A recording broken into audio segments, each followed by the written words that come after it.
how to put into action what they've learned. Elizabeth Lee, VOA News, Los Angeles.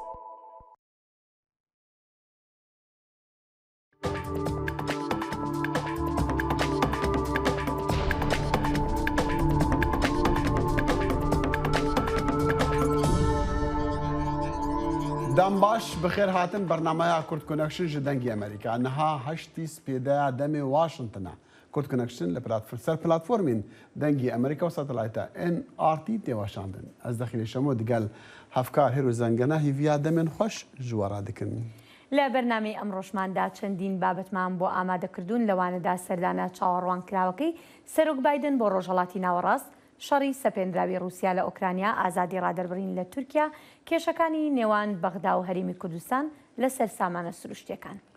وتەوی ڕەوشە ئابووری ئاخراب و بلندبوونا بەهایەن کەلوپەلان خەڵکی هەرێما کوردستانە عێراقی جەژنا قوربانی دکن. و جەژنیش لە ئێوەش پیرۆز بێت.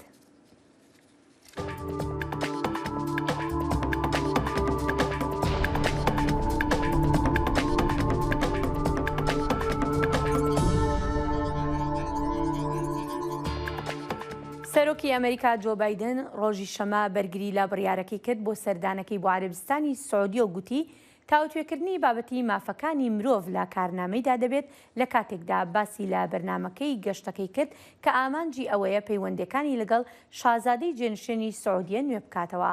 بایدن لە میانی سەردانەکەیدا بۆ ڕۆژهەڵاتی ناوەڕاست گفتوگۆی دووقۆڵی لەگەڵ شاه سەلمان بن عەبدولعەزیز و تیمی سەرکردایەتەکەی دەکات لە ناویاندا محەممەد بن سەلمانی شازادەی جێنشینیش.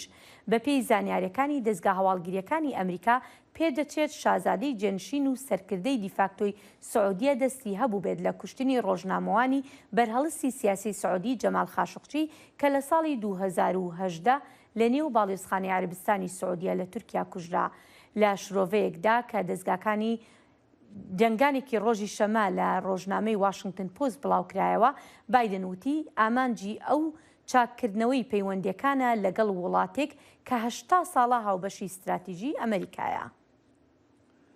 دەسەردانا خوادا هەفتیا بێ ji عەرەبستانە سعودی ئیسرائیل و کردی ڕۆژ ئاواتێ چاوەڕێکردن و سەرۆک جۆ بایدن ڕیادی هان بدا بەرەف ئاساییکردنا پەیوەندیên دیپلۆماتیک bi ئیسرائیلê re ئەڤە dê بە بەرفرەکردنێک mezin a plana aştiya bi navê peymana İbrahim a rojhilata navîn ya serdemê serokêberê Amerîka Donald Trump.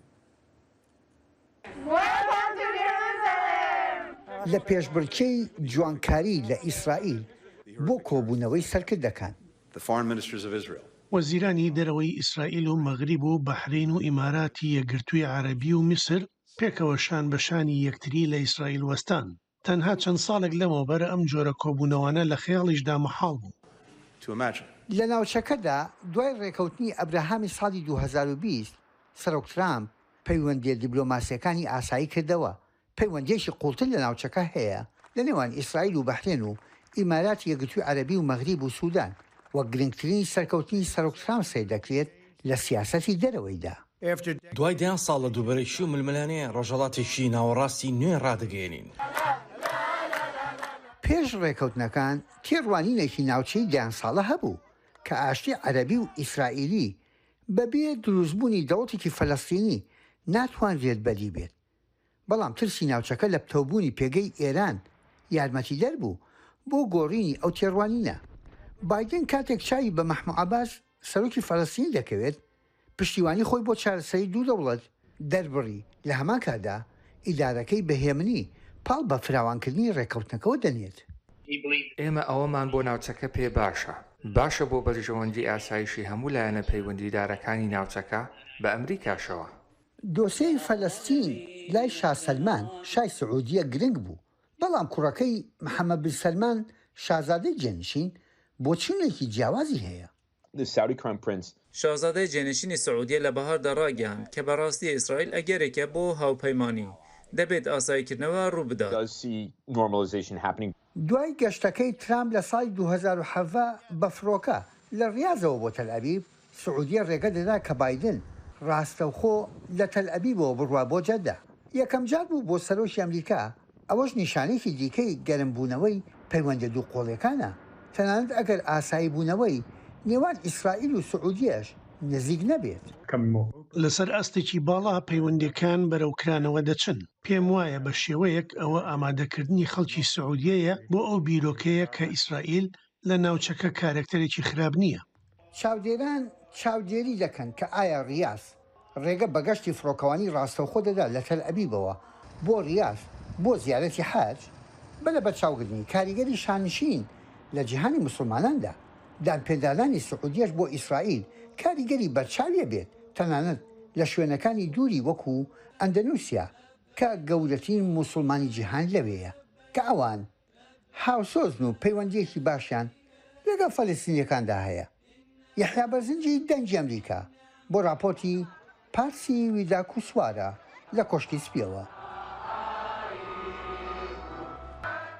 وەزارەتی دەرەوەی ئێران ڕۆژی شەما ڕایگەیاند پلانەکانی ئەمریکا و ئیسرائیل بۆ بەشداریکردن لە پەیماننامەی بەرگری هاوبەش لەگەڵ وڵاتانی عەرەبیدا بۆ بەرەنگاربوونەوەی هەڕەشەکانی درۆن و موشەکی ئێران تەنها گرژی و ئاڵۆزی لە ناوچەکەدا دروست دەکات. بەپێی میدیای دەوڵەتی گوتەبێژی وەزارەتی دەرەوەی ئێران ناسر کەنعانی گوتی هاتنی بیانیەکان بۆ ناوچەکە ئاسایش و سەقامگیری دروست ناکات بەڵکو خۆی دەبێت بە ئاڵۆزی و تێکدانی ناوچەکە. سەرچاوەکانی ئاگادار لە پلانەکە ڕایانگەاند ئەمریکا و ئیسرائیل هەوڵ دەدەن زەمینەسازی بۆ هاوپەیمانیەکی ئاسایشی لەگەڵ دەوڵەتی عەرەبیدا دابین بکەن کە سیستەمی بەرگری ئاسمانی بەیەکەوە ببەستێتەوە بۆ بەرەنگاربوونەوەی هێرشەکانی فڕۆکە بێفڕۆکەوانەکان و موشەکیەکانی ئێران لە ڕۆژهەڵاتی ناوەڕاستدا.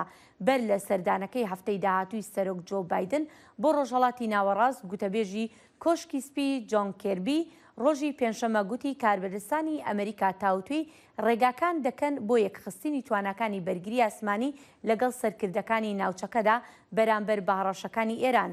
بەڵام کەنعانی گوتی ئەمریکا ئەم بابەتانە تەنها بە ئامانجی چاندنی ترس لە ئێران و داپۆشین و دابەشبوون لە ناوچەکەدا دەوروژێنێت. سەبارەت سەردانا بایدن ji bo rojhilata navîn İsraîl û Erebistana Siûdî jî û hinek şirovekirinan ha bi mera hevkar belên salih bi merayeka ke belên em kate baş rehendekanî em serdanayî çawerankirawî Joe Biden serokî Amerîka bo rojhilatî nawerast û bo Erebistanê Siûdî Çîn berayî to. دەخیل سەرەتا زۆر سوپاس ئەلبەتە وەکو سەرۆک بایدن بۆ خۆی لە وتارەکەی ڕۆژی شەممەی ڕۆژنامەی واشنگتن پۆستدا ئاماژەی پێ کردووە ئەم سەردانە بە تایبەتی بۆ عەرەبستانی سعودیە تایبەت دەبێت بە دەستپێکردنی قۆناغێکی نوێ لە پەیوەندیەکان و هەروەها زیاترکردنی بەرژەوەندیەکانی ئەمریکا لەو ناوچەی جیهاندا کە خۆ دەزانی ناوچەیەکی پڕ لە جەرمە و کێشە و کێشمە کێشە.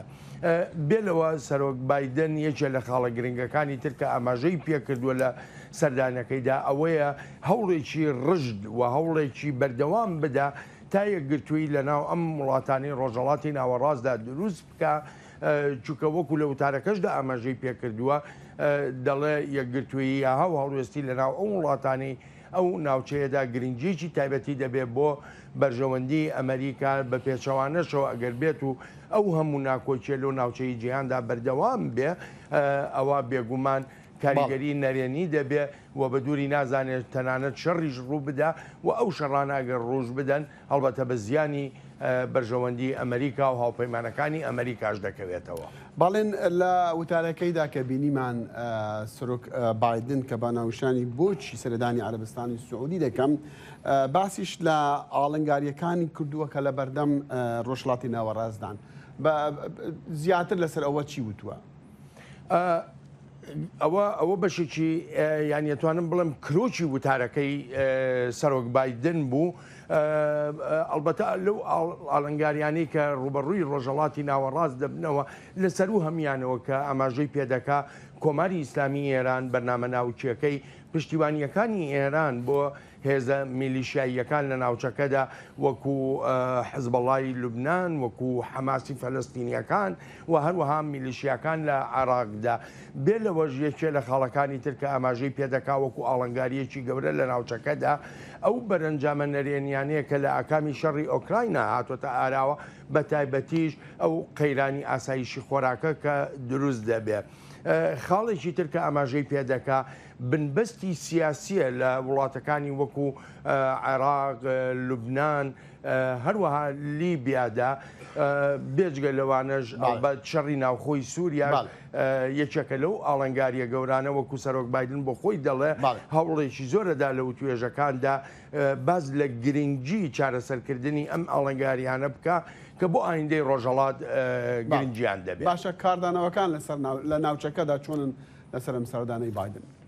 دەخیل کاردانەوەکان ئەکرێ بیکەین بە دوو بەشەوە. کاردانەوەی عەرەبستانی سعودیە و هاوپەیمانەکانی لە ناوچەکەدا وڵاتانی ناوچەکە کە ئەمانە بۆ خۆیان دەڵێن بە شوێن ئەوەن کە ئایندەیەکی گەشت بۆ گەلەکانی خۆیان دابین بکەن لە ڕێی پەیوەندیەکانەوە. بەشی دووەمی کاردانەوەکان کاردانەوەی کۆماری ئیسلامی ئێران و هاوپەیمانەکانیەتی لەن و ناوچانەدا بە تایبەتی ئەو هێزە میلیشیانەی کە هەیەی لە کاتێکدا ئەمان ئەم جۆرە کاردانەوەیان هەیە کە سیاسەتەکانیان لە ڕێی میلیشیاکانەوە کە بەکاری دەێنێ بۆ نانەوەی ناسەقامگیریە لە ناوچەکەدا لە ڕێی بەرنامەی ناوچی ئێرانەوە لە ڕێی لەشکریەوە یاخود لە ڕێی بەرنامە موشەکیە دوورهاوێژەکانیەوە. بەڵێن ساڵح لە پێش کنگرسی ئەمریکی لەگەڵماندا بوو. سوپاس بڵێن.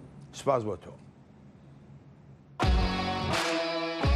زایڵی داهێنان بەرنمەیەکی فەرهەنگی و هوەری بەشی کوردی دەنگی ئەمریکا. من ئاسۆ جەبار لە واشنگتن دیسیەوە هەردوو هەفتە جارێک دەبمە میوانی ماڵەکانتان لەگەڵمان.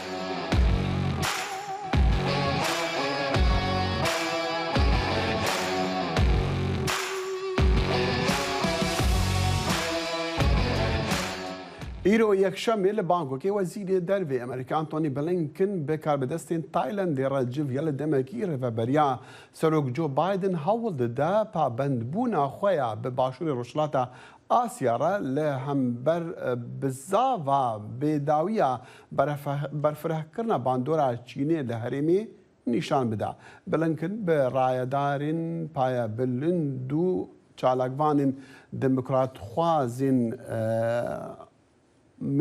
میانماری را کو هەفسنوورە تایلەندی را جیڤیا بوو هەر وەسا وەزیری دەرێ ئەمریکا بە وەزیری دەرێ تایلەندیدا دۆن پرامود وینیدا پەیمانێک ئیمزا کرد و هەفبەندی و هەفکاریە استراتیژیک ئەمریکا تایلەندی بەرفرە دیکە پشتی بەشداریە کۆنفرانسێک نەفنەتەوەی لە بالی ئەندونیزیا بلینکن هات تایلەندی کو لە وەرجی فکارین خوا لەسەر زێدەبوونا تەفگەرا چینی دەدانوستاندنن بە وەزیری دەرێ چینێ بخوارە بەحەزکردن مینا ڕێڤەبەریا ترەمژی ڕێڤەبەریا بایدن بە هشداری زێدەبوونا بلەس دەسەڵاتە چینێ تەماشا دکا و دخوازە کو ئەو لە گۆڕیدان ستانداردین نفنەتەوەی ڕەفتاری بکە لێ دەوێ پێواژۆیەدا سەرکەتنەک گرنگ بەدەست نەخستیە.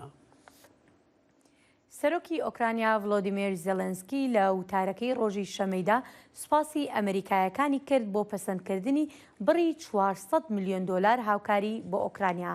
زێلێنسکی گوتی ئەو هاوکاریە کە بریتیشە لە سیستەمی موشکی پێشکەوتوو ڕێگە خۆش دەکات بۆ گرتنەبەری هەنگاوە پێویستەکانی دژە تیرۆر کە بۆ کەمکردنەوەی هێرشە موشکەکانی رووسیا بۆ سەرگەلەکەمان.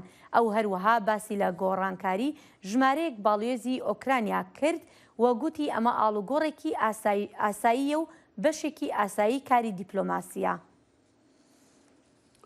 تێتەخمینکردن و لە ئۆکرانیا 22 میلیۆن تەنین گەنم هاتنە ئاستانکردن و هەر تێفشار مەزنتر دەبا ji بۆ ku rê weredan ew bigehn welatên PTV pê heye digel demê drûnan nû ku dest pê dike. Bê giştî Ukrayn nêzîkî 30% ji genmê xwe dişîne Ewropa 30% jî ji Afrika re Afrika Bakur re û 40% ji Asya re lê demê dorpêçkirina Rûsya a deryayî bandor li ser bendkirina deryayî ya Rûsya li Ukrayna berdewam dibe lê bi milyonên tan ji berhemên sala borî hîn jî negehane welatên ku PTVya wan gelkê pê heye dibe serdema astankirina destxistina xwarinê li cîhanê jî. Biryara dagîrkirina Rûsya ji aliyê Ukrayna ji alî Rûsya şiyana hebûna her mehekê 6 heta 7 مليون طنين جنم هنارده بكالي دمها خزيراني دا 2.2 مليون طن شاندنا زيادة باریوی داگیر کنا روسیا بو صدم کو لیچونین وگوهستنی جی زیاده ببن بهای رادست کرنا گنم و جه برهفکری جبو بندر هری نزیکی رومانیای جی حتی 45 دلاران افصاله گیهای 160 دلاران جبر جبو هر طنکه لی دیسان جی جوتیارین کو گنمو جهد فروشن جی 100 دلاران کمتر پاره ورگرتنه. بریتانیا یک جوالاتین هری مزنه کو آلیکاریا لشکری دده اوکراینیا و سرک وزیر بوریس جانسن وی دمیش جی یک جریبرین روش آوایی بو یعنی یک کم بو جریبرین روش آوایی کو هر تا یعنی جی پشتی داگیر کردن روسیا سردانا کیف بکه جبو کو جبو یکی جی گلو دست جکارکشانه و رنگی پشتوانیه جبو اوکراینیا را بخا پیش خاطری هنری رجوال یه دنگی امریکا جلندنی برسوا و بسیاری داده. د دەستپێکا مەها نیسانê de li golanên Kîv Boris Johnson di gel serokê Ukraynayê Volodymyr Zelenskî birêve çûn. Çend rojan piştî hêzên Rusyayê ji dewrûberê bajar vekişiyabûn. Her dûkan peywendiyek xurt û nêzik çêkir. Johnson di gotdara xwe ya ji dezvekêşana karî roja pênşembiyê ev soze da. Bila niha ez ji gelê Ukrayna re bêjim ku ez dizanim ku Brîtanya berdewamiya piştevaniya xwe ji şerê were bike ji bo azadiyê. گو او چند جی درێژ ببێ. Di hember vê gotarê de Zelenskî ev rêzlênane pêşkêş kir. هرچند او رنگvedana civata Brîtanyayê li rêberetiya û kesayetiya rêberên dewletê taybetmendiya xwe heye bi taybet li van deman da dema şerê sertaseriya Rûsya dijî Ewropa ewa hêrişa bi ser Ewropa biriya welatê me diket ji ber vê yekê neecêbiye spasdarên kesayetiya Boris bin. Gelek xelkê Ukrayna xemgîniya xwe bo ji destkarvekêşana Johnson derbirîn. Brîtanya dê pirtir piştgiriyê bide. Li ew vekiya Boris Johnson nabe. Em dikarin bêjin ku ew dostê welatê me ye. Piştî Amerîka Brîtanya duwem welata ku harîkariyên leşkerî dayne Ukrayna. Di nav de jî mûşekên dijî tankan, top û li van dawiyan de jî sîstema herê pêşkeftî ya avêtina mûşekan. Bi sedan leşkerên Ukraynî li Brîtanya rahênanan werdigirin. Bi tevahî Johnson soza 2.8 milyar dolaran harîkariya leşkerî û 1.8 milyar dolaran harîkariya mirovî û aborî daye. Gelo ji destkarvekêşana wî wê guherînekê di astê piştevaniya Brîtanya bo Ukrayna bike, şirovekar John Kampfner dibêjit bawer nakir. Ev ne tenê li gorî pîvanên vî şerî bi qasî rêbaza her welatekî serkeftî bûye. Lê belkî di asta navxwayî de jî bi navûdeng e. Ben Wallace, wezîrê berevaniya Brîtanya, tekezê li ser piştevaniya leşkerî navbera partiyan ya ji bo piştgiriya Ukrayna dikir. Brîtanya bi temamî li pişt hewe ne hûn dizanin alîkariya Ukrayna ne bitinê ji kesekê ye, ne ez ne serokvezîr, her hemû ne. Moskow pêşwazî li destkarvekêşana Johnson kir. Berdevkê Wezareta Derve got naveroka vê çîrokê ew e ku hewil nedin Rûsyayê ji nav bibin. Her wesa Johnson hewil da Brîtanya di qedên ewlehiyên din de ji nû ve bicih bike. û tekez li ser giringiya peymana ewlehiyê ya bi navê AUKUS ya digel Astralya û Amerîka li Hind û Pasifik heye kir. Lê Kampfner dibêje rolên wê sinûrdarin. Ev guhertina bêhtir ber bi Asyayê û bi taybetî hêz û gefên Çînê ve ku di pêdaçûneke hikûmetê de berî salekî hatiye destnîşankirin tiştekî giring e. Lê Brîtanya tenê dikare lîstikvanek be li kêleka welatên dinên hevpariya bi navê AUKUS bi taybetî Amerîka û Astralya û Japonê. Yekîtiya Ewropa jî roleke giring heye û her wiha Kurya Başûr jî. پشتی دەست ji karvekêşana wî Johnson bang li hejmarek rêberên cîhanê kir. Yê yêkem Zelenskî bû ku piştgiriya Brîtanyayê dubare kir. Wî axiftina xwe bi vê yekê bidawî îna û got te serokê Ukraynayê du li hengî û herkes ji te re hez dikir. Raporta Henry Ridgwell, hêlên Sindî, dengê Amerîka. بۆریس جۆنسن سەرۆگۆزیری بەریتانیا لە هەفتەی ڕابردوو پاش زیادبوونی فشارەکان لەسەری دەستی لە کارکێشایەوە. جۆنسن ئەو سەرۆگۆزیرە بوو کە توانی بەریتانیا بە سەرکەوتوانە لە یەکێتی ئەوروپا جیا بکاتەوە هەرچەندە ئەم پرسە جێگای مشتومڕە لە بەریتانیا. بۆ تاوتوێکردنی ئەو بابەتە دەچینە لای دکتۆر زارا ساڵح شارەزای کاروباری سیاسی لە لەندەن لەگەڵماندایە. دکتۆر زارا سەرەتا سپاس دەکەین بۆ بەشداریکردنت لەم بەرنمەیە. دەزانین کە کۆمەڵێک فشار هەبوو لەسەر ئەوەی کە سەرۆگۆزیری بەریتانیا بۆریس جۆنسن دەست لە کارکێشانەوەی خۆی ڕابگەێنێت.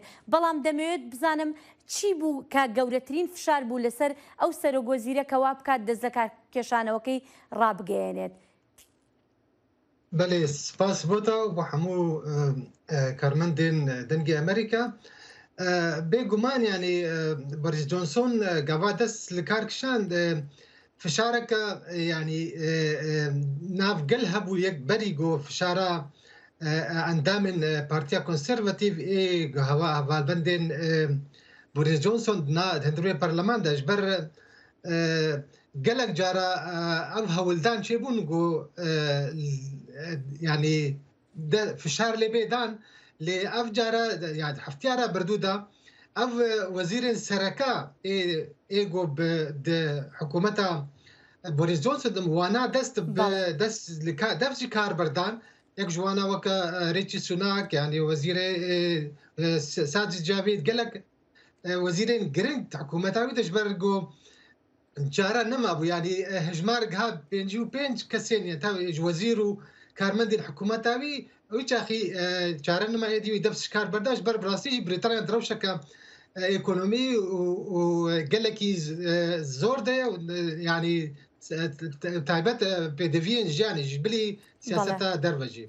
کەواتە هۆکارە سەرەکیەکەی هۆکاری ئابووری بوو کە فشارەکان بەهۆی هۆکاری ئابووریەوە دروست بوو. باشە دکتۆر زارا دەزانین ئێستاش ژمارەیە کەس خۆیان کاندید کردووە کە ببن بە با بڵێن سەرۆکی پارتی کۆنسەرڤەتیڤی بەریتانیاوە هەروەها سەرۆگۆزیرانی داهاتوو یەک لەوانش نەدیم زەهاویە کە بەڕەچەڵک کووردە.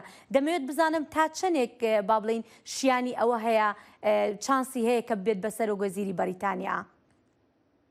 بله يعني تا رجع يروح تا استفي ساعتي نهكس حتى انها هو كانديد كرنا بو سروكاتيا بارتيا كونسيرفاتيف و بايرا دبي سروكي وزير بيغمان يعني قال لك كسين جريجي هنا جبلي نديم زهاوي بخو كردا كردا ما باشوره الفرا جميجدا او وزير درفا ليز تراست او قالكي اشتفانيا بدنوا اندامن كونسرفاتيف ده هيا جبروي اف كسين بين هالبجارتن وي بيشيد ناف خدا دنگداني تشي بكن تا داوي دوكس منن ويش اخي غابا دوينن دوكس وي اندامن بارتيا كونسرفاتيف تفاي سرانسري بريطانيا دنگي خو بدن لي بيغمان نديم زهاوي شانسكي باش هيا جبرغو او بخو يعني دناوا هندروي بارتيا كونسرفاتيف قالك اشتفانيا يمكن كسكي يعني وكا سياسيا جي كسكي خدمتك باش كردو غابا بو وزير تندرستي وزير خوندنه غابا وزير بو وزير فاكسينا دما كورونا جبلي وجي قالك بيوندي وين دواري بازرغاني دا ايكونومي دا هبون دا حكومتي دا وكا كزجي يعني باش دنجيو هلي هناك خافتن سر بري چند سالکی سر هبود دواره تاکسادا و باجادا هناکی لی بگشتی از باور دکم جبرگو لبریتانیا او شانس يعني تو يعني اگر تو نکسکی بریتانیا سپیجی به شانسی های يعني او ریچی سناک بخواه اصلی هندیه بله وکو بینیشمان للیستکه يعني لو لیستی که راگەیەنرا و کە خۆیان کاندید کردووە ببن بە سەرۆگۆزیری داهاتوو سیان لەوانە موسڵمانیشن. بله او ریچی سوناک بخوا هندیه سادی جاوید بخوا پاکستانیه تديت نديم زهاوي بخو كردا اب كسي بيانين يعني نخل كي بريطانيا يسرسنن يعني يعني بنابربون الام ولاتا ل از باوردكم شانسي هرسي كساجي هي ل اجبرقو يعني هنكي شانسي تشاوت يعني اجبرقو او هرسي كس بخوجي د حکومتا بوریس جونسون دکارت کر ایرو نرازیبونه که باش هیج ناف خلک بریتانیا دو هنک پشتوانیان کنسرواتیو دبیجن انه پیوسته اگر کسی که نو وره نج ناندامه وی حکومتا بره به وی باشتر به دورده او جيريمي هانت هي تاني او نام نج حکومت او بره سروکی وزیر تندرستی بو لديسا يعني باور دكتور شانسي بله باشا دكتور زارا او کسی که ابي بسرک وزیری دهاتو استنگکانی بردمی چی ابيت براستي بريطانيا ايرو دروشكت كريزه كايكونومي قال لك زحمه درباز دبي يعني ايرو خلك بريطانيا يعني دبيجن بري يعني تجاري يعني بري بينجي شي صالي ما افروش نديتبو يعني افجي دبيجن سدمي سياستها بوريس جونسون مدركتنا بريكسيت بو وكي ديتر او تاكس يعني باجا قال لك بلند كرن حمو نرخي حمو كلو بلا ايرو زيدي بنجي سدي هناك صدي برز بوا بلند بوا افحمو يعني وي او يعني وي بيبي وكا بروجرام كيش بوك سروك وزيري وري يعني ابنا از باوردكم نهس انا علي ديجي تريد اوبوزيسيونا بريطاني تخوازي جو يعني هالبجارتنا كجشتي بي يعني او تاني دبيجن بايرو حكومتها كونسرفاتيف بارتيا كونسرفاتيف نكار دي بريطانيا بريف في دفيرو شهاي تنقدا جبرجو اف كريزها كريز اف يعني كونسرفاتيف بوريس جونسون بخوا بونا سدمن في كريزي لأو نكاربن في ولات بريف بن او بجن او بشنيرا واغو زو البجارتن بري جبرجو هالبجارتن نورمال وي 2025 دبي او رايجي هيات بجن جركا او هالبجارتن زو لدار بكفن جبو ام كاربن خلكن بريطانيا يعني كاريوا بكن وبكبروشكا باش آرام دا بله دكتور زارا صالح لندن لقلمان بوي زور سپاس دەکەین. سپاس بۆ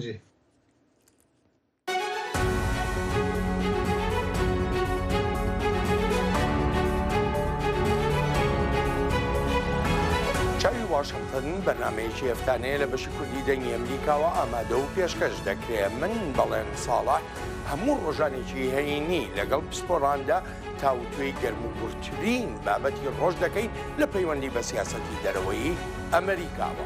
لەگەڵمان بن.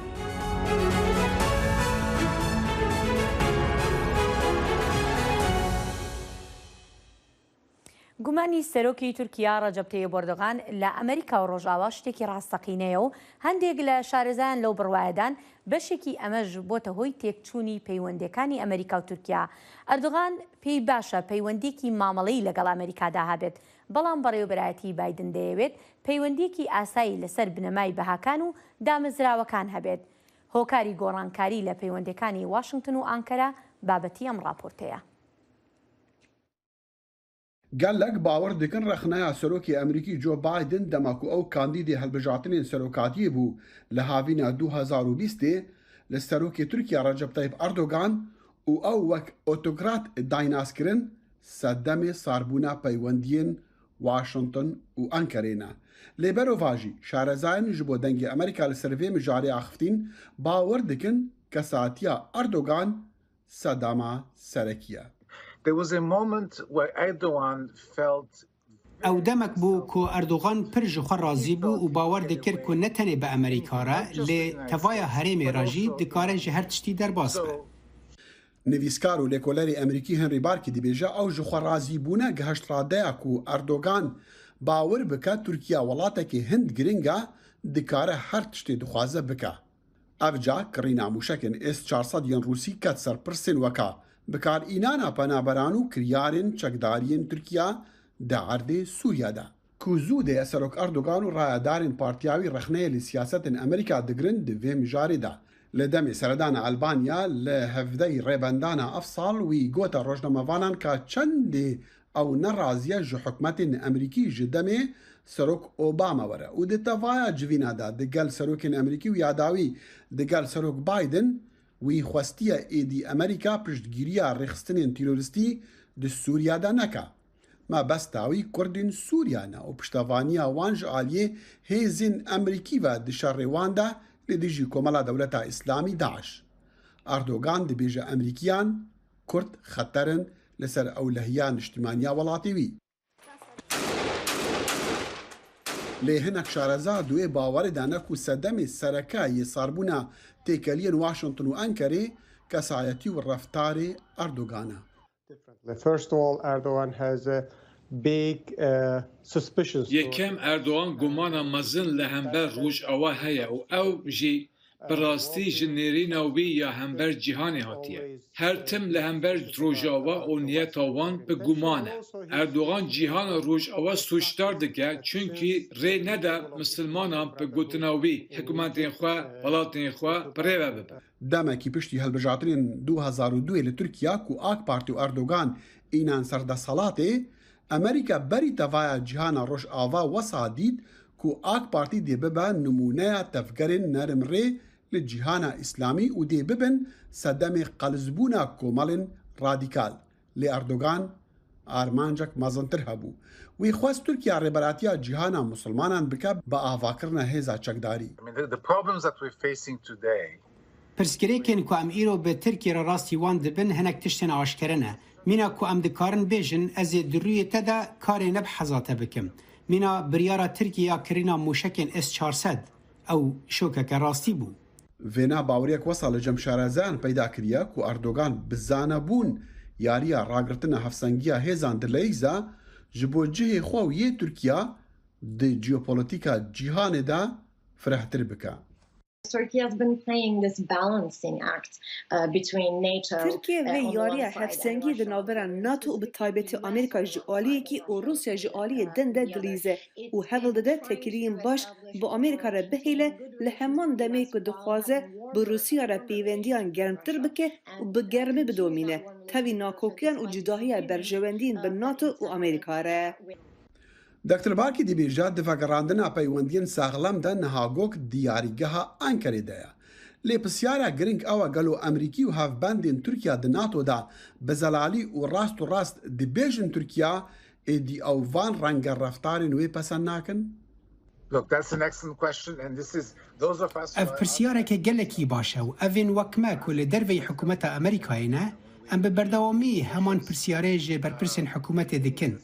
Bi awayekî em hewl didin ku bizanibin gelo Amerîka bi rastî ji Tirkan re dibêje êdî em ji gotarên we yên dijî Amerîka têr bûne, em êdî têr bûne û qayîl nabin ku hûn karmendên konsulxaneya me yan jî kesên mîna Osman Kavala têxin zîndanan? Belê hinek ji van pirsiyaran tê nekirin, lê ne diyare ka Tirk bi ciddî digirin yan na. Lê Brez Oslo ronahiyê dê xeserlayenê navxweyê Tirkiya. Domestically, the more Erdogan Di hindirê Tirkiyeyê de Erdogan çiqa zêdetir alîgirê hestên dij Rojavayî be û çendê bêtir ew wê helwestê bi rêya giştira par ve bike, ew qas ew destkeftan verdigire. Eger berî niha Amerîka çavê xwe ji kar û kiryarên Tirkiya girtibe, ew ji ber hindê bû ku ew hevbendekê baş bû. Lê ew hest ez êdî bawer nakim ku li Washingtonê serdest e. Li gora rawergirtineka navendê lêkolînên zankoya Kadrhas û Global Academy taybet bi bawerî û xemên gelê Tirkiya li sala 2021 Amerîka welatên Yekîtiya Ewropî û NATO li dawiya lista wan welatan e ku xelkê Tirkiya dixwazin hikûmeta wan peywendiyan pê re baş bikin. Li gora wê rawergirtinê Amerîka welatê sêyem piştî Ermîniya û İsraîlê ku gefan dike ser Tirkiya. Profesor Barkî û Brez Oslo xetayê balavekirina beşekî wê bêbaweriyê bi Amerîka û Rojava di nav gelê Tirkiya de dêxin stoyê Serok Erdogan. بەڵێ دەخیل بینیمان کە لەگەڵ کۆمەڵێک شارەزا لەو بوارەیە قسەت کردبووە دەزانین ئەمە بەشێکی ئەو توێژانە بوو کە لەم راپۆرتەیە پێشکەشکراون. دەمێت بزانم لە ڕوانگەی قسەکردنت لەگەڵ ئەو شارەزایانە تۆ چۆن ئەیبینیان ئەم پەیوەندیەی نێوان ئەمریکا و تورکیا داهاتوی پەیوەندیەکان چۆن لێک دەدەیتەوە؟ هێرۆ خۆمان دەزانین کە پەیوەندەکانی واشنگتن و ئانکارەی پەیوەندی استراتیجیە و پێویستی بە یەکتریان هەیە بێ گومان ئەمە هیچ گومانیتیان نیە، بەڵام بەپێی ئەو شارەزانە دەبێ بۆ نمونە ئێستا تا ئێستا کە ئەردۆگان سەرۆکی تورکیایە و هەڵبژاردنەکانش نزیکن بکرێن، دەبێ ئەردۆگان ئەو گومانەی لای نەمێنێ کە بەردەوام گومانی هەیە لە سیاستەکانی ئەمریکا و ڕۆژ ئاوایی نەک بەس ئەمریکان حتا ئەوروپیەکان بەرامبەر بە تورکیا و پێشاتەکان ئەمە یەک دووەم ئەبێ ئەوە بزانێت کە نا ئەمریکا و نا وڵاتانی ڕۆژاوە ئێستا لەم کاتەدا واز لە پشتیوانی کوردەکانی سووریا نایێنن. ئەوجا ئەوەیە دووشت کە ئەگەر لە تورکیا ئەو شتانە تێبگەن ڕەنگە پەیوەندەکان باش بن، بەڵام دیسانەوە دەمێنتەوە لەسەر ئەنجامی هەڵبژاردنەکانی داهاتوو. ئازیزان پاش ئەم ناوبڕە دێینەوە لاتان. دەنگێ ئەمریکا جافکانیەکە پێباوەریان و چاو ئاگاهیان.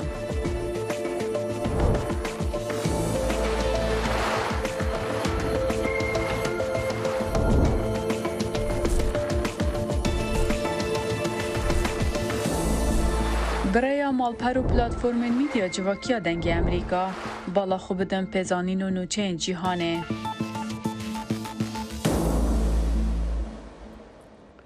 و گوهاستنا داوین ئالیکاریە ji Tirkiya beref Bakurê Rojavayê Sûriyaya li jêr destê serhildeyan da li roja în pêk hatibû piştî ku encûmenê ewlekariya netewên êgirtî nekarîbû alîkariyên mirovanî ji bo salekê ji bo wê herêmê dirêjtir bikin.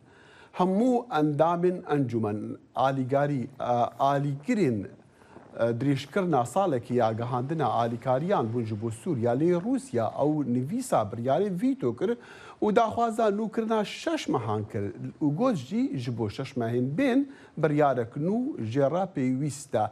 Bêy li hevkirinê gehandina alîkariyan 2 rojan berî dawî hatina îro yekşembe ya erkê sala yekiya encûmen ji bo gehandina alîkariyan birêya deriyê Sinûriyê Babil Hewa ji Tirkiyê bo Bakurê Rojhilata Idlibê rawistiyaye. Dibe ku biryar bandorê li ser 4 milyon welatiyên penaberê di nav Sûriya de bike. Li gorî rêveberiya Ofîsa Mîdyaya dergehê Sinûrî encamên vê dengdanê dê zû li ser penaberan li wê herêmê xuya bike. Li Iraqê nakokiyên di nêvbera Herêma Kurdistanê û Bexdayê li ser petrola Herêma Kurdistanê kûrtir dibin. Wezareta Petrolê ya Iraqê berdewam fişarê dike ji bo çawsandina kampaniyên petrolê ku li herêmê kar dikin. Wezareta çavkaniyên xwezayiyên herêmê bi tawana gefan li kampaniyên petrolê yên biyanî dost li Wezîrê Petrolê Iraqê vekiriye. راپۆرتە دڵشاد ئەنوەر ji Kerkûkê. کێشمەکێشی نێوان وەزارەتی نەوتی عێراق و وەزارەتی سامانە سروشتیەکانی هەرێم دوای بەنایاسایی ناساندنی کەرتی نەوتی هەرێم لەلایەن دادگای فیدراڵی عێراقەوە چڕتر دەبێتەوە. وەزارەتی نەوتی عێراق لە ڕێگەی دادگاوە دەیەوێت کۆمپانیا نەوتیەکان لە هەرێم دوور بخاتەوە.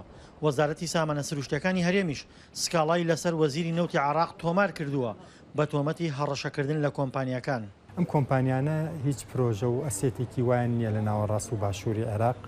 زۆربەی زۆریان ئەوەی هەیەە تەنها ئەوەیە کە لە هەرێمی کوردستانایە پرۆژەکانیان بەس لە هەرێمی کوردستانە بەرژەوەندیان بەس لە هەرێمی کوردستانە بۆیە بەلای زۆرەوە ئەمانە چارەنووسی خۆیان گرێ دەنە چارەنووسی سیاسی کەرتی نەوتی کوردستان و حکوومەتی هەرێمی کوردستانەوە لەوە ناچەوە چاوەڕێ ئەوەشیان لێ ناکرێ بڕیارێک بن پێچەوانەی ویستی سەرکردایەتی سیاسی هەرێمی کوردستان و وەزارەتی سامانە سروشتیەکان لەبەرەوەی هەموو پرۆژەکانیان هەموو بەرژەوەندیەکانیان ئەوەیە کە لە کەرتی نەوتی هەرێمی کوردستانە هیچی کیان نییە لەژێر دەستی حکوومەتی عێراقا. کۆمپانیا نەوتیەکان سەرباری فشارەکانی عێراق تا ئێستا نەکشاونەتەوە و بەردەوامن لەوە بەرهێنانی زیاتری نەوت لە هەرێم. سەرباری سکاڵەکانی عێراقیش تا ئێستا ئەو کۆمپانیانە گوێیان بە فشارەکان نەداوە. بەو پێی بەرژەوەندیان لە عێراق نییە، بەڵام لەگەڵ ئەوەشدا ترسیان لە داهاتووی کارەکەیان لا دروست بووە. لە دوای بڕیارەکانی دادگای باڵای عێراقی و ئەو فشارانەی کە حکوومەتی عێراقیەی کا بۆی کۆمپانیای نەوتەکانی لە حکوومەتی هەرێم گرێبەستەکانیان بکشێنەوە یا لە ئیشکردن لە هەرێم بکشێنەوە وای کردووە کۆمپانیای نەوتەکان تووشی ئەحراجی بوون و تووشی ئەو بوون نازان چۆن تەعامل بکەن، چونکە لە هەرێمی کوردستان ئەو قوانینەی کە هەبوو ئەو گرێبەستانەی کە کردویانە وای لێ هاتوو بە فشارەکانی حکوومەتی عێراقی و دادگای ڕەساف وای لێ هاتووە کە گرێبەستەکانیان گرێبەستی فەرمی نەبێ و لە ئایندەی خۆیان ئەترسن لەوەی کە ئەو سەرمایەی لە عێراق بگەڕێن خستۆ سبەینی و دووسبەینی تووشی مەترسی بێتەوە و داهاتەکانیان بکەوێتە ژێر ڕەحمەتیەوەی کە حکوومەتی عێراقی سبەینە بلۆکیان بکە ڕێگەیان نەدا لە شوێنێکی تر ئیش بکەن. بەشێکی زۆر لە سەرچاوەی ئابووری هەرێمی کوردستان لە داهاتی نەوتەکەیەتی کە دەیفرۆشێت. بۆیە بڕیاری یەکلاییکەرەوەی هەرێمی کوردستان پابەند نەبوونە بە فشارەکانی عێراق.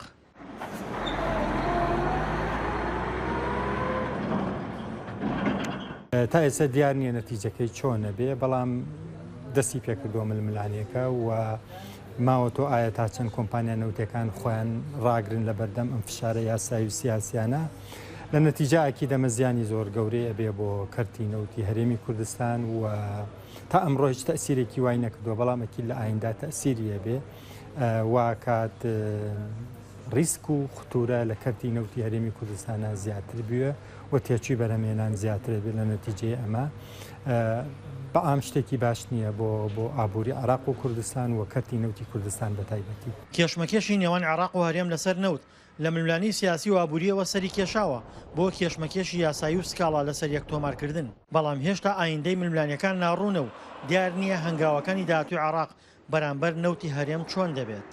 دڵشادنوەر، دەنگی ئەمریکا، کەرکووک. هەر سەبارەت بە ناکۆکیەکانی هەرێم و بەغدا لە سەرگاز و نەوت ئێستا دەچینە لای پەیامنێرمان دڵشاد ئەنوەر.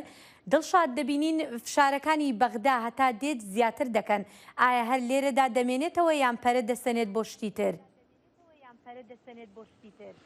بەڵێ دیارە من ئەمەوێ ئاماژە بۆ بکەم کە فشارەکانی عێراق لەسەر کەرتی نەوتی هەرێمی کوردستان لە ئێستادا تقریبەن بە سێ ئاراستەیە. ئاراستەیەکیان لەسەر کۆمپانیا نەوتەکانە کە دراون بە دادگا و ئەوێت کۆمپانیا نەوتەکان لە هەرێمی کوردستان دوور بخاتەوە و لە تازەترین لێدوانی وەزیری نەوتی عێراقدا کە ڕۆژی جەژن ڕایگەیان دەبێت کۆمپانیا نەوتەکان گرێبەستەکانیان لەگەڵ حکوومەتی هەرێمی کوردستان هەڵوەشێننەوە و ڕوو لە عێراق بکەن. ئاراستەیەکی تریشان فشارەکان لەسەر خودی وەزارەتی نەوتی عێراقا سەر وەزارەتی نەوتی یان سامانە سروشتەکانی هەرێمی کوردستانە و ئاراستەی سێم لە ئێستادا لەسەر تورکیایە کە وەزارەتی نەوتی عێراق لە دادگای ناوبژیوانی پاریس سکاڵای لەسەر تورکیا تۆمار کردووە بە تۆمەتیەوەی کە نەوتی هەرێمی کوردستان لە ڕێگەی تورکیا و ئەبرێتە دەرەوە و داوای 25 ملیارد دلار قەرەبووی لێکات کە چاوەڕۆ نەکرێت ئەنجامی سکاڵاکە بەم نزیکانە یەکلایی بکرێتەوە. بەڵام ئەوەی کە تاکو ئێستا ڕوونە نە کۆمپانیا نەوتەکان بە تایبەت ئەو حوت کۆمپانیایی کە لە هەرێمی کوردستان کارەکەن گویان بە فشارەکانی عێراق داوە و نە تورکیا و نە وەزارەتی سامانە سروشتەکانی هەرێمی کوردستان. ئەوەی کە جێی سەرنجەکە بنەوێ ئاماژەی پێ بکەمەوەیە کە ئەم حوت کۆمپانیایی کە دراون بە دادگا کۆمپانیای بچووکن، بەرژەوەندی گەوریان نە لە عێراق و نە لە وڵاتانی جیهانیشدا نییە، بەڵام ئەوەی مای سەرنجە کۆمپانیای تری زەبەلاحی وەکو مەسەڵەن کۆمپانیا ڕووسیەکان لەوانە گاز پرۆم لەوانە ڕووز نەفت ئەمانە هەم بەرژەوەندیان لە عێراقەیە هەم بەرژەوەندیان لە هەرێمی کوردستانەیە. بەڵام تاکو ئێستا حکوومەتی عێراقی دۆسیەی لە دژی ئەمان نەجوڵاندووە لە کاتێکدا کە ئێستا کۆمپانیای گاز پرۆم لە ناوچەی گەرمیان لەسەر کارە و کۆمپانیای ڕووز نەفت بەشێک لە بۆڕی باڵی هەرێمی کوردستانی کڕیوە و کۆمپانیای گاز پرۆم لە کە ئێستا بەرژەوەندی لە هەرێمی کوردستانی لە ناوچەی مەندەلی لە پارێزگای دیالەش لەگەڵ حکوومەتی عێراق عەقدی هەیە، بەڵام تاکو ئێستا فشار نەخراوەتە سەر ئەم کۆمپانیا گەورانە. تاکو ئێستا ڕوون نییە ئایا لە مەرحەلەی داهاتووە دەست بۆم کۆمپانیا گەورانە ئەبرێ یاخود تەنها بەم کۆمپانیا بچووکانەوە دەوەستێ فشارەکان. باشە دڵشاد، هەرێمی کوردستان هیچ هەڵوێستێکی نوێی ڕاگەیاندووە لەسەر ئەم فشارانە؟ هەرێمی کوردستان پێی وایە کە بە ئامانجکردنی کەرتی نەوتی هەرێمی کوردستان و فشارخستنە سەر هەرێمی کوردستان ئامانج لێی لێدانە لە ئابوووریەکەی و بڕیاری یەکلاییکەرەوەی حکوومەتی هەرێمی کوردستانەوەیە کە نەشنە ژێرباری فشارەکانی حکوومەتی عێراق و وەزارەتی نەوتی عێراقەوە بە دەلیلی ئەوەی کە دوای ئەوەی دادگای فدرالی عراق پرۆسەی نەوتی هەرێمی کوردستانی بە نایاسایی ناوبرد ئەنجومەنی دادوەری هەرێمی کوردستانیش وەڵامی دایەوە کە پرۆسەکە پرۆسەیەکی یاساییە و دوای ئەوەی کە وەزیری نەوتی عراق سکاڵای لەسەر کۆمپانیا نەوتیەکانی هەرێمی کوردستان تۆمار کرد وەزارەتی سامانە سروشتەکانی هەرێمی کوردستانیش سکاڵای لەسەر وەزیری نەوتی عراق تۆمار کردووە بە بیانووی ئەوەی کە هەڕەشە لە کۆمپانیا بیانیەکانەکە کە لە هەرێمی کوردستانە کارەکەن بۆی ئەمە بە شێوەیەک لە شێوەکان وەکو ڕەد و ڕەتفعل لێکە درێتەوە ئەمە ئاماژەیە بۆ ئەوەی کە هەرێمی کوردستان ئامادە نیە پابەند بێت بە فشارەکانی عراقەوە. بەڵێ سپاس دڵشاد زۆر سپاس بەوەش. لە کاتێکدا جەژنی قوربان بۆنەیەکی تایبەت بە ئاینی ئیسلامە بەڵام خۆشەویستی و پێکەوە ژیان وای کردووە یاریستانەکانیش ئەم جەژنە هاوشانی موسڵمانەکان پیرۆز بکەن. با بزانین خێزانێکی یاریستان لە شاری سلێمانی چۆن ئەم جەژنە دەگێڕن.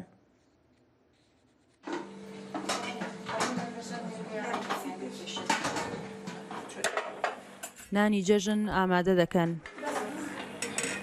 هەموو خێزانەکە لە دەوری سفرەی خوانەکە کۆبوونەتەوە بۆ پیرۆزکردنی جەژنی قوربان. ئەم پیرۆزباییە جیاوازە لە پیرۆزباییەکانی دیکەی جەژنی مسلمانان چونکە ئەم خێزانە ئاینەکەیان یارسانە بەڵام وەک مسلمانان جەژنی قوربان پیرۆز دەکەن.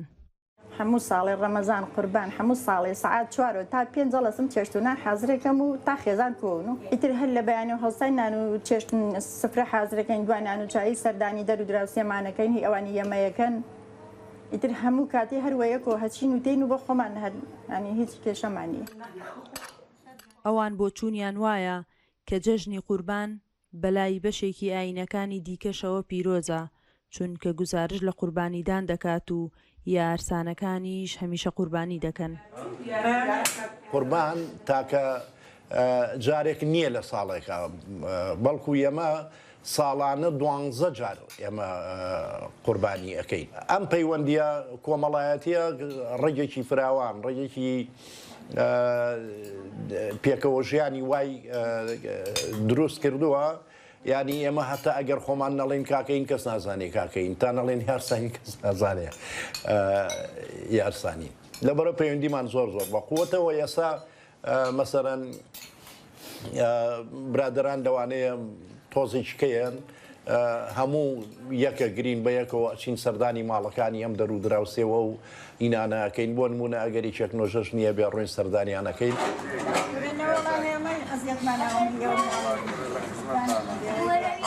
لە دوای نان خواردن هاوشانی دراوسێ موسڵمانەکانیان دەست دەکەن بە سەردانیکردنی دراوسێکانیان و جەژنە پیرۆزەیان لێ دەکەن. تێکەڵبوونی ئەم خێزانە یارسانە بە بۆنەکانی ئاینی ئیسلام بەلای مامۆستایەکی ئاینیەوە وەک نمونەیەکی پێکەوە ژیان تەماشا دەکرێت و باز لەوە دەکات کە جیاوازی ئاینی نەبۆتە ڕێگر لەبەردەم گەرم و گوڕی لە پەیوەندی کۆمەڵایەتیەکانیان. قەدەری خوای پەروەردگار وە بۆ ئێمە هەمومان لەسەر ئەم خاکە وجودمان هەیە کەواتە ئێمە ئەبێ بە یەکەوە بژین. ئەسڵ وایە ئێمە ڕێز لە یەکتری بگرین و حورمەت لە یەکتری بگرین و تەجاوەزی دینی یەکتریش نەکەین.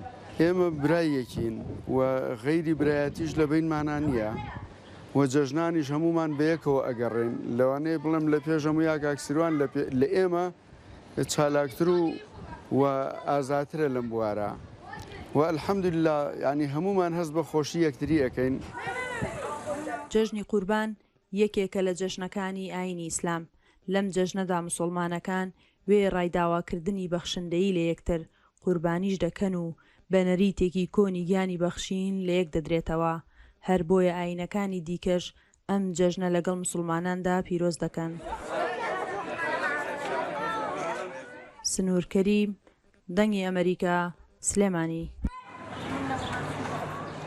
هەرۆگەلک مەلەتە هەرێمی باوەری بچیرۆکە قوربانی دانی هەیە و تایبەتی چیرۆکە براهیم خەلیل دەما ڤای قوربانی بدەن لەومان وێ جەژنی دکەن. بەڵێ دەخیل وەکو دەزانین با بڵێن ئێزیدەکانیش ئەم جەژنە ئەکەن ئەوان بە شێوەیەک ئەیکەن چکوت بێژن ئەڤ جەژنە براهیم خەلیلە باوکێ باوکی پێغەمبەران و باوەری بۆ پێ هەیە و هەلبەتە خود زانی براهیم خەلیل ئەو کەسە بکو ڤای قوربانی بدەتن ji بۆوی ڕێزگرتن لەوێ وێ قوربانیە بەڵام منەمێ بزانم ێزیدەکان ژەر بەو شێوەیە جەژنەکەکەن یا لە هەمان کاتێکی جیاوازە قوربانیە دەدەن و خێرا دەکەن و جەژنی دەکەن تایبەتژی ئۆلدار دەچن لە عەلەشێ بەڵێ بێگومان ینی کاتێک خەڵکیش لە یەک ناوچە ئەبێ پێکەوە ینی جەژنەکانی یەکتریش کاریگەری ئەبێ لەسەر یەکتر و پێکەوە جەژنێک و دوو پیرۆز دەکەن ینی بەڵێ جارێکی تر ئازیزان جەژنتان پیرۆز بێ و لێرەشدا دێنە کۆتایی بەرنامەی ئەمڕۆمان